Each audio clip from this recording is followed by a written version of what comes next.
In the age of noise, silence is dominance. In the era of endless expression, restraint becomes power. And in a world where everyone is trying to be understood, those who remain unreadable are the ones who control the room. You don't need armies. You don't need titles. You don't need to raise your voice. You just need to understand one truth. Minds are not won by logic. They are shaped by influence. And the ones who learn to control the mental battlefield, they don't need to fight, because by the time others act, the outcome is already decided. These are not random tricks. These are Machiavellian tactics, refined through centuries of power plays, not to connect, but to conquer. And today, they're more relevant than ever.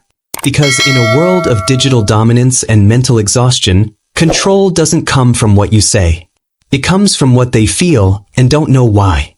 These are the 12 Machiavellian tactics to control minds. Plant the thought before the action. The strongest manipulator never asks directly. They plant a seed, then disappear. You ever notice how the boldest people don't hesitate? That's not advice. That's programming. Now, every time someone pauses or doubts themselves, that thought triggers. But they won't remember it came from you. It'll feel like their own revelation, their own truth. And once they accept it as theirs, your control is complete. You didn't change their behavior. You made them believe it was their idea. That's not influence. That's infiltration. 2. Smile with precision, not emotion. People fear what they don't expect, but they trust what seems warm. Machiavellians know this. So they disguise cold intention behind charming performance. You smile often. You compliment casually. You laugh softly. You appear agreeable. But inside, you're calculating everything. Because when they relax, they reveal. They overshare. They drop their defenses. And that's when you deliver the strike.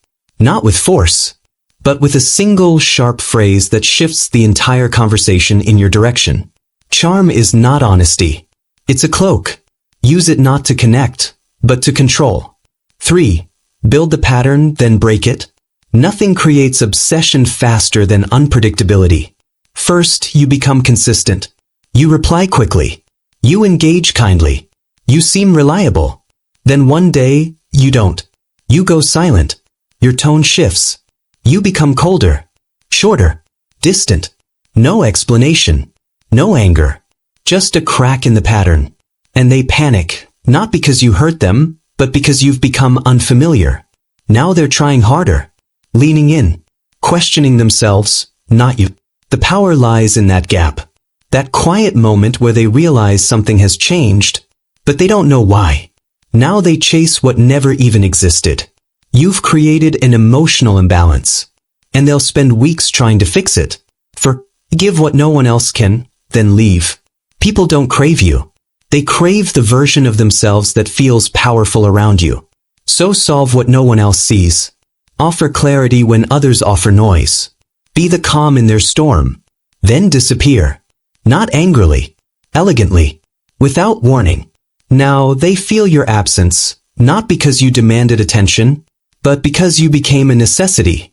You weren't loud. You were irreplaceable. And now they're addicted to your presence, even when you're gone. Dependence never feels like weakness until you're left alone with it.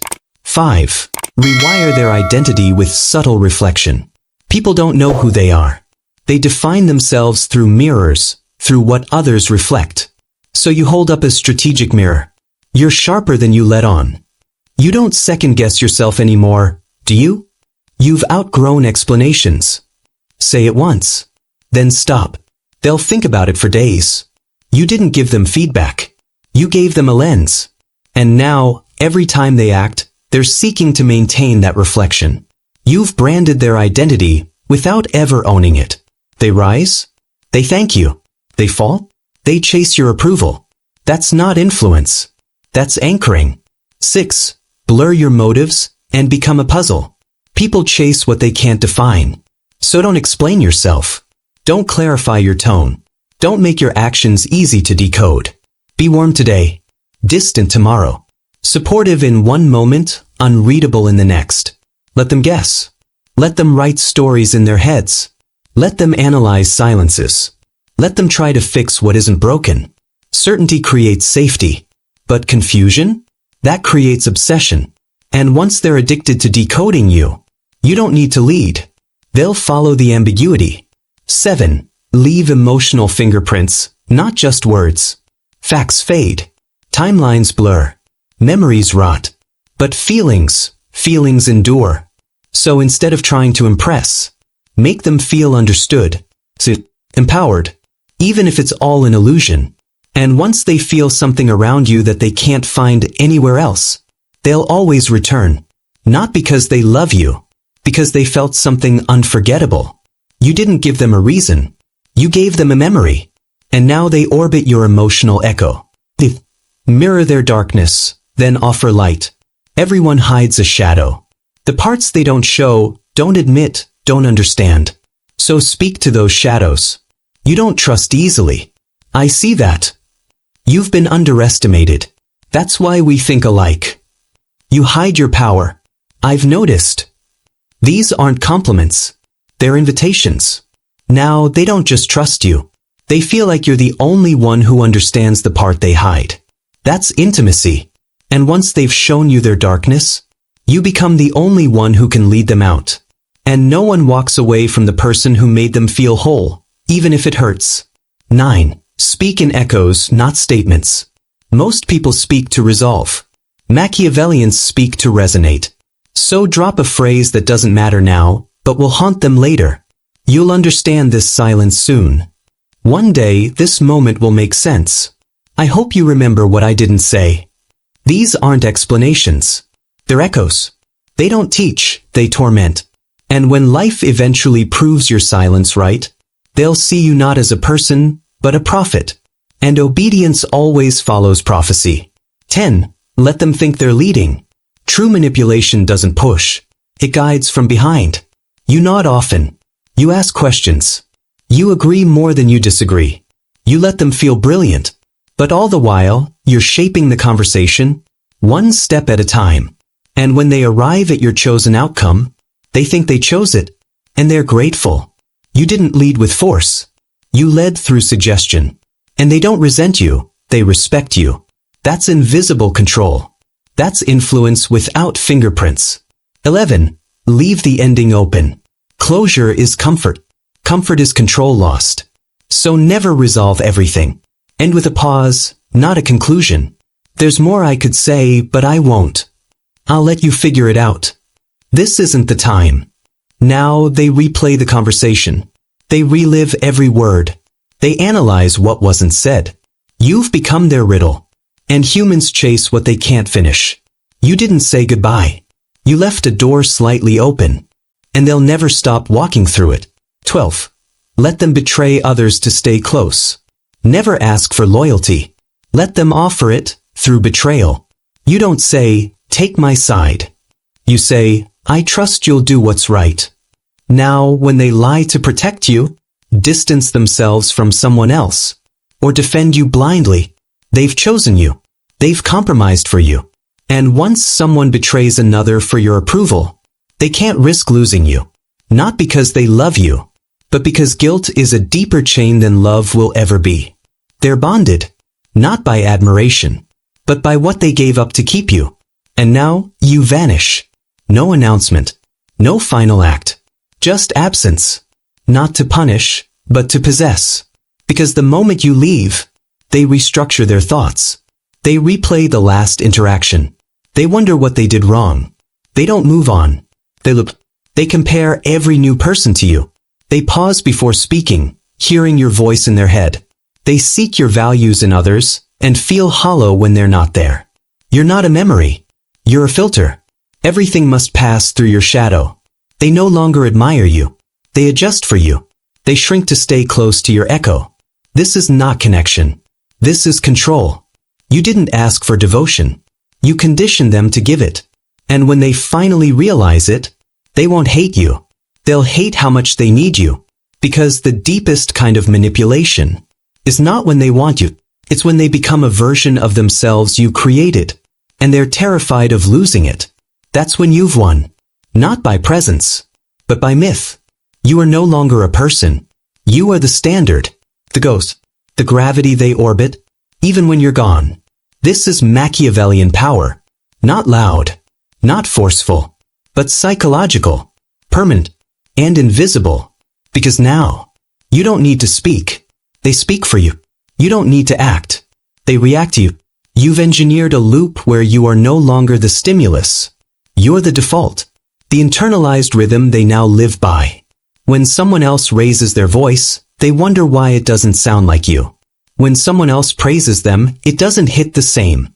Because you've redefined what intimacy feels like, what safety feels like, what power feels like. You've become the metric, the invisible yardstick they now measure all future experience against. And the brilliance? They think it was their idea. They think they chose you. That they stayed close out of freedom. That their loyalty was earned. But you know better. They didn't choose you. You shaped them to believe they did. You didn't offer love. You offered identity. You didn't give instructions.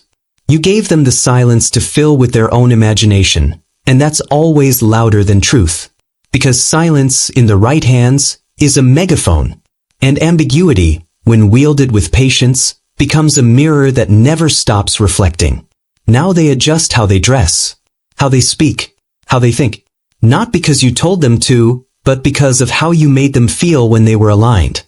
They are no longer themselves. They're an extension of your presence, an echo of your absence. That is the final evolution of control. When you're no longer needed, because you've become integrated. That's when you stop influencing people and start programming them. Machiavelli never wanted followers. He wanted instruments. Individuals tuned so precisely to his vibration that they would act in accordance with his rhythm even when he was silent. He didn't seek applause. He sought outcomes. He didn't want to be adored. He wanted to be obeyed, without command. So he moved like smoke, unseen but everywhere, untraceable but undeniable. He knew the truth. You don't conquer people through strength. You conquer them by shaping their beliefs about themselves, and then stepping away just far enough to make them protect the illusion you've built. And when they finally feel the shift, when the warmth becomes cold, when the approval fades into silence, when the pattern breaks, they don't resist you. They resist themselves. Because they're not trying to win you back. They're trying to win back who they were. When they felt seen by you. That's the addiction. That's the trap. They're not loyal to you. They're loyal to the identity they constructed under your shadow. And when they feel that identity slipping, they chase you like your oxygen. But you're not. You're smoke. And they inhale you anyway. This is the architecture of true manipulation. It's not loud. It's not demanding. It's subtle, rhythmic, surgical. It bypasses defenses not with force, but familiarity. It disguises control as trust. It dresses possession as intimacy. And it cloaks dominance in empathy. You don't need to win arguments. You don't need to be right. You only need to be the reference point. And once you've embedded yourself in their operating system, you don't need permission. You have access. They hesitate when you would. They speak how you might. They react in anticipation of your silence. That's not loyalty. That's mental colonization. So what happens next? Once you've infected their perception, branded their emotion, restructured their behavior, you vanish. Completely. No explanation. No resolution. No closure, because the human mind cannot stand unfinished stories. And you are the greatest unfinished story they've ever encountered. Now they spend days searching for signs, moments, memories, rewriting every word you ever said, replaying every silence. And slowly they change, not for you, but for the version of themselves they once were in your presence. You didn't manipulate one decision. You rewrote their reality. And now they walk through life with your voice embedded in their instincts. You've become a phantom standard, a myth, a force that lives inside their mind without ever needing to reappear. That's power. And the final move? Don't return. Let your absence do what your presence never could, become eternal. They won't recover. They'll adapt. They'll evolve around the hole you left. But they'll never fill it. Because you weren't just someone they met. You were the person who made them feel like more, then disappeared before they could understand why. That's what lingers. That's what haunts. And that's the ultimate Machiavellian victory. Not to be remembered, but to become the question no one can stop asking. You don't trend. You haunt. You don't command. You condition. You don't explain. You echo. And over time, something strange happens. They begin repeating your words without realizing it. They give advice in your tone. They correct others with your silence. They lead as if you're watching. But you're not. You've already moved on. To the next person. The next room. The next mind. And that's the secret. You never stop. Because true Machiavellian power isn't found in what you achieve. It's in how many people are still performing your vision long after you're gone. You become mythology. And mythology doesn't explain itself. It whispers through behavior. It shapes culture. It outlives the body that created it. They'll speak about you in fragments. He always knew when to disappear. She never said much, but it always mattered. You never knew what they were thinking, but they always won. That's your legacy, not carved in stone, not captured in quotes, but written in rewired instincts. They won't say you changed them, but every decision they make will be shaped by your fingerprint, not a name, not a face, just a gravitational presence they cannot forget. You didn't become influential. You became inevitable. So remember this. Control is never earned. It's never asked for. And it's never obvious. It's engineered layer by layer, with silence, ambiguity, rhythm, withdrawal, and perception. You don't manipulate by reacting. You manipulate by designing. Every sentence, every delay, every nod, every absence. They are not gestures. They are levers. And once you learn to pull them at the right moment, the world moves and no one knows why. But you do. Because you're not playing the game. You're designing it. This is the Machiavellian blueprint. Not for control of nations, but for dominion over attention, belief, identity, and emotion. Use it wisely, or someone will use it on you. And by the time you notice, you won't be able to tell which thoughts were yours, and which ones were planted.